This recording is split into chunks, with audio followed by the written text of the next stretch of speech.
Hey everyone, welcome back to my channel. My name is Justin. And I'm Emily. And today you are watching That Christian Vlogger. And it's a special day because it is Emily's birthday. Woo! No, it's tomorrow. Oh yeah, this. Well, when it's airing. Today is not your birthday, but when they're tomorrow. Now today is your birthday because 17th. Yeah. Yes, April 17th. It is your birthday. And how old are you turning? 27. Ding! Whoa. You are old. You're an old woman. Yeah, I feel it. I'm just kidding.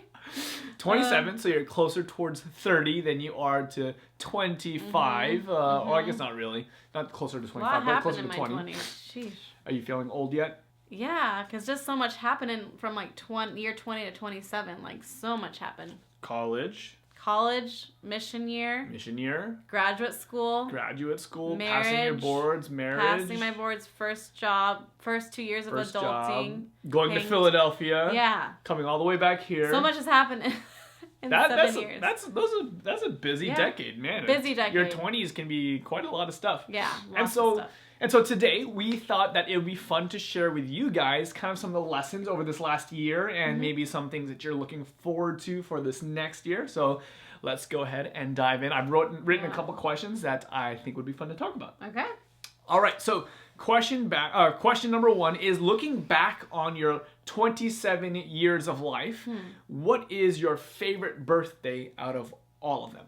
Probably last year, because it was my first birthday married to this guy. And, let's tell all of our wonderful viewers what your amazing husband did for you. We were living in Philadelphia at the time, and he always knew I wanted to visit like the Carolinas, like the beach towns, the little beach towns there. So we stayed at like this tiny little bed and breakfast in like a little town in North Carolina, right along the beach there. And it was really fun. It was my first bed and breakfast experience, so it was really fun. Yeah, so that's one of my favorite. It was a good one? Yeah. I like it. So far, so good. Yeah. All right, fair enough. Next question is, what is something that you've accomplished that you are proud of from this last year? Mainly starting a new job in like a whole new area of occupational therapy. Like, I really wanted to get a different job in this field, but like once I started the job, I'm like, oh my goodness, I don't know anything.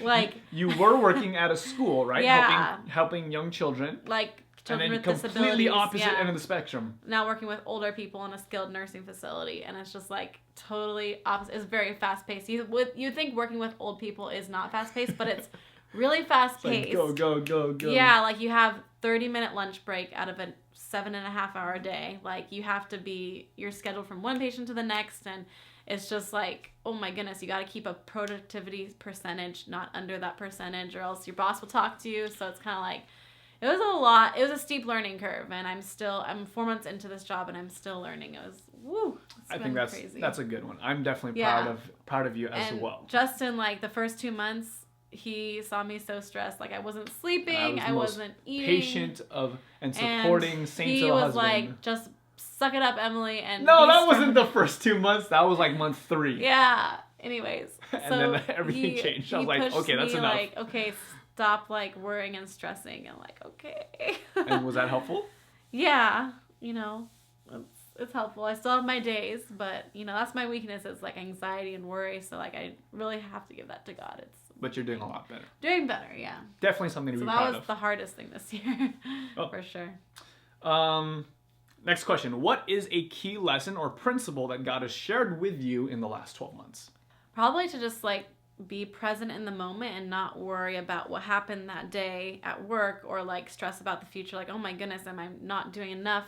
Am I like gonna get fired from my job because I did something wrong? Or like, so I like really struggle with worry and just like overthinking things. So just like spending time in the morning with God and just like giving him my thoughts for that day, and like trying to like just communicate with him that whole day. Just be like, God, my future, you're present in everything, so I'm trusting you, Good. So that'd probably be the main lesson. So being present in the moment is something that you mentioned, and you said that like spending time with God in the mornings, that's helpful. But let's say someone else is out there who's going through the same thing as you. What's another piece of advice that you would give them? How can you help someone be present, and what does that really look like? Yeah, it takes a lot of practice. Just being present is like when you're spending time with people you love, like not thinking like actually listening to them in the conversation, not overthinking things. Oh man, what happened that day? Like all the worries of the day going through your head when you're spending quality time with people or with God even. Like I like was reading the Bible or doing some journaling, and like my thoughts would not even be in the moment, in the present moment. So like you really have to like have your mind focus on what you're doing and just like pray that God can just like give you that clear mind and stay focused, because it's really challenging sometimes for me at least. So yeah. Okay, next question, a little bit more telling. What is one of your biggest mistakes or regrets in the last year? I think. Okay, take your time.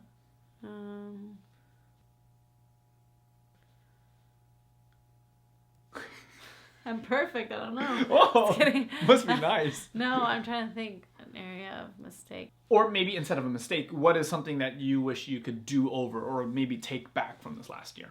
I think an area that I would do over or do differently is like when I first started my job, I was really stressed and not sleeping well at night and not good nutrition or anything. And I think I would have gotten extra help from the outside besides my husband. And that's a good one.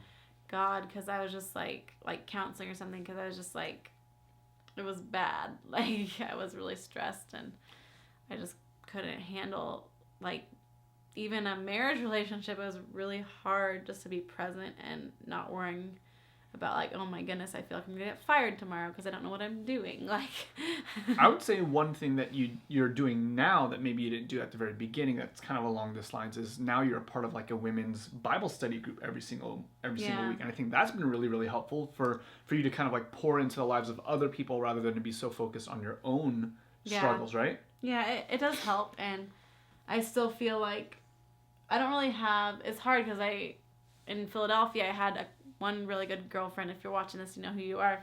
And she's not here now. And so I have a good girlfriend that lives 2 hours away, but like I don't have any like good girlfriends like in this area. So it's hard to like talk with people besides my husband. Like he's like the only person I have besides like my family. But it's nice to have that core group of like women in your life that like really support you and you support them. And so I don't really have that out here. So I think that is hard. So one thing you would do differently is to reach out and try and build that community a little bit earlier. Yeah, and we're involved in the first church service of the church plant. We just did it, and there's a couple of girls there that I could see myself connecting with, and it's just really awesome. It's just like they haven't been built yet, so yeah. All right, what is something you hope to accomplish in the next year? Looking forward now, like what's something that you really want to do in this next year? I honestly live for God every day. Like more I think that's a good thing. In the present moment. But like I feel like at work it's like separate, like my work life and then my spiritual life is separate, and like I feel like, oh man, I'm working like a 5-day-a-week job, 8 to 5, like that's my whole life during the week, and then I feel like, oh, finally on the weekends I can like relax and spend time with others and God. Like I just want there to be more of a work-life balance, and it's kind of hard when you do work full-time, and I just like my dream in the future is like work part-time or a couple days a week so I can like do more ministry focused things, and because I really feel like I miss that in just working full-time. So just having more work-life balance, I guess, like.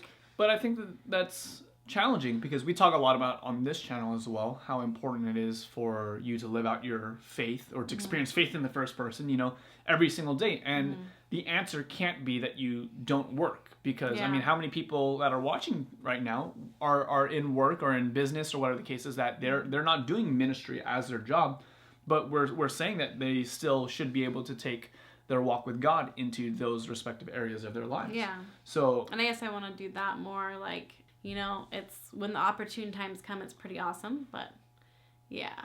So maybe something that's that you can do in this next year is be more intentional about asking God for more moments where you can have those types of conversations. Yeah, and it's not just like you don't have to have spiritual conversations. Like my profession is like I help people find meaning back in life after an injury and get back to things they used to do and they love to do and they need to do in order to live independently as possible. And that's like a huge meaningful thing. Like I think the most meaningful moment I've had in this current job is I was working with a man who just got an amputation below the knee, And so he hadn't gotten a prosthetic leg yet, and his other leg was normal.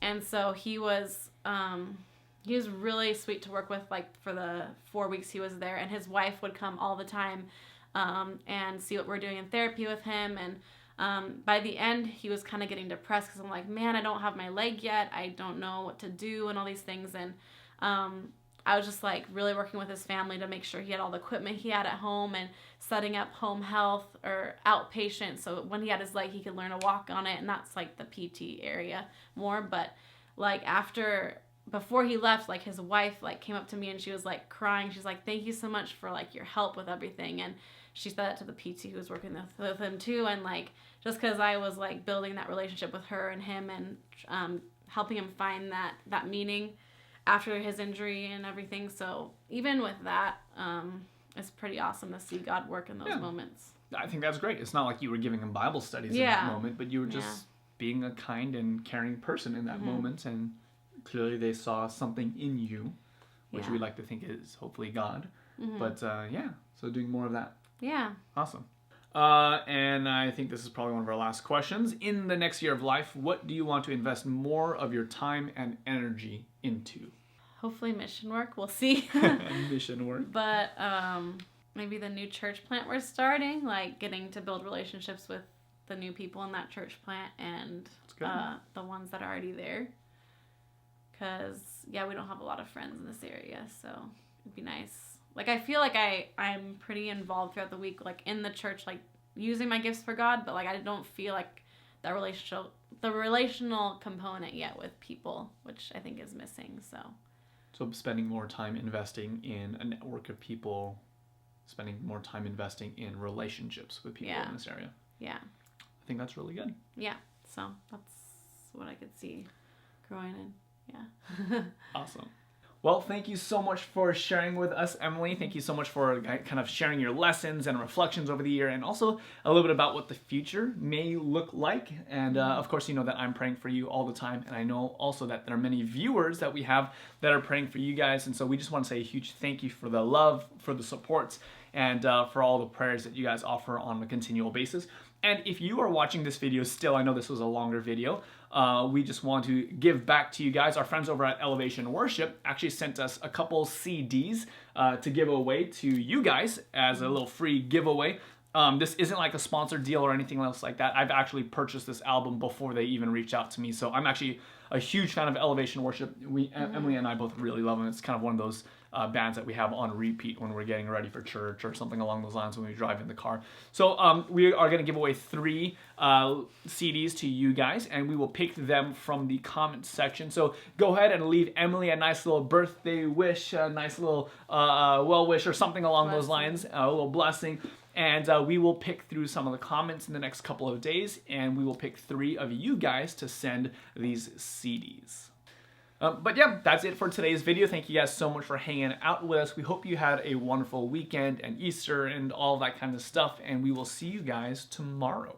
But until the next time, we're That Christian Vlogger, and we want to encourage you to experience faith in the first person. God bless. Bye.